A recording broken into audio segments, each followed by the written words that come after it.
आ गया पैदावारी मुकाबला कणक का। गवर्नमेंट ने वज़ीर-ए-आज़म पाकिस्तान ने एक एमरजेंसी ज़रूरी एमरजेंसी प्रोग्राम लॉन्च किया है। उनके तहत की होना है कि कणक की पैदावार बढ़ा के जिमीदार की जी इनकम है वो बढ़ाई जाए और उस तो बाद मुल्क की इनकम बढ़े। उनके वास्ते 4 फसलें मेन रखी गई जिंदे कणक है, उस तो बाद कनोला या तेल वालियां ने, उस तो बाद गन्ना है और चावल है। ये 4 मेन फसलें ने क्योंकि सारा कुछ सानू इत्थों ही मिलता है। चावल ते रोटी कणक जी है खाने वास्ते, कनोला जोड़ा है वो तेल या घी वास्ते और दूसरा जो गन्ना है वो चीनी वास्ते। तो चीनी तो बगैर तो नहीं रह सकती। एक मेरी रिसर्च है, उस रिसर्च में मैं पढ़िया कि पाकिस्तानियों को स्वीट पीपल कहा जाता है। इस वास्ते नहीं कि इन्हों का अखलाक चंगा है, वो इस वास्ते कहते हैं कि साल दे विच एक बंदा 25 किलो चीनी खा जाता है। तो बाकी जगह से कोई भी इतने नेड़े तेड़े भी नहीं है। असं 25 किलो चीनी खा जाने हैं। अब पिनियां बना तो मिठाइयां बना जी आ जी असी रोटी देवन जाते पे जी मेरी पिनियां की, वो सारे असी चीनी 25 किलो एक बंदा खा जाता है। इस वास्ते हर चौथा पंजवां बंदा शुगर का मरीज भी है। ये 4 फसलें ने। हुण अगले पैदावारी मुकाबला कहता है कणक का।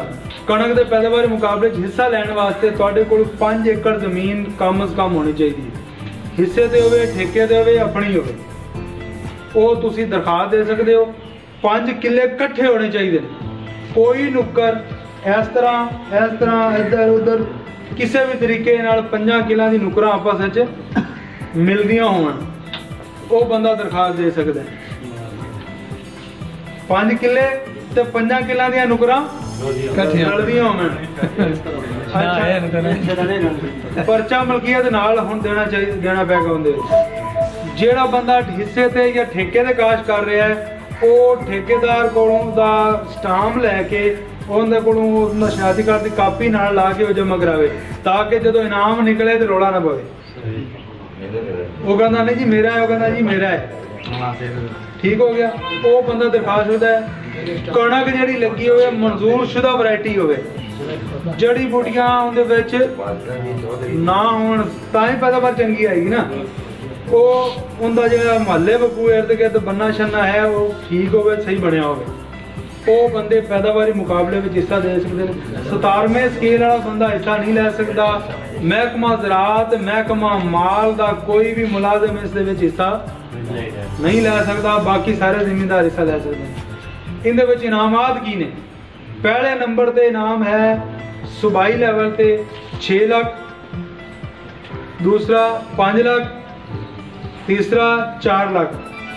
फिर आ गया जिले लैवल ते, पहले नंबर ते 3 लाख, 2 लाख ते 1 लाख। ये इनामात ने।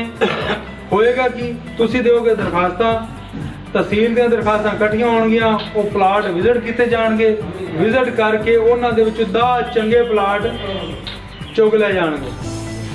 10 चंगे प्लाट चुग के जिले में जमा कराते जाणगे। जिला भावलनगर है, हुण इत्थे 50 दरखास्तां इकट्ठियां हो गईयां, 50 प्लाट आ गए।